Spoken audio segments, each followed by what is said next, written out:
बात तब की है जब कुंती अविवाहित थी और ऋषि दुर्वासा ने उनकी सेवा से प्रसन्न होकर उन्हें एक दिव्य मंत्र दिया था कि वो किसी भी देवता का आवाहन करके संतान की प्राप्ति कर सकती है। तो एक बार सुबह जिज्ञासा हुई कुंती के मन में, तो उन्होंने सूर्यदेव को ध्यान किया और देखते ही देखते सूर्यदेव प्रकट हुए और उनके अंश से एक परम तेजस्वी बालक का जन्म हुआ, जिसके शरीर पर जन्मजात सोने के कवच और कुंडल थे। लेकिन कुंती उस समय अविवाहित थी, इसलिए समाज के अपमान और लोक लाज के डर से वो घबरा गई और भारी मन और आंखों में आंसू लिए उन्होंने उस नन्हे से बालक को एक टोकरी में रखा और चुपचाप गंगा की लहरों में बहा दिया। और वही बालक आगे चलकर सूत पुत्र कहलाया और इतिहास में महायोद्धा कर्ण के नाम से अमर हुआ। दोस्तों, नियति का खेल देखिए।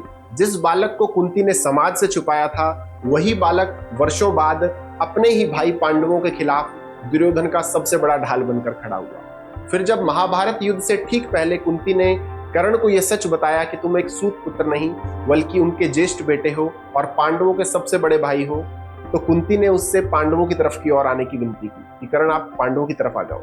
तब कर्ण ने कहा कि माँ, आपने मुझे तब छोड़ा था जब मुझे आपकी सबसे ज्यादा जरूरत थी, लेकिन मैं अपने मित्र दुर्योधन को ऐसी हालत में नहीं छोड़ सकता। हालांकि उन्होंने वचन दिया था कि कुंती के 5 पुत्र थे और 5 ही रहेंगे, यानी कि या तो अर्जुन मरेगा या कर्ण।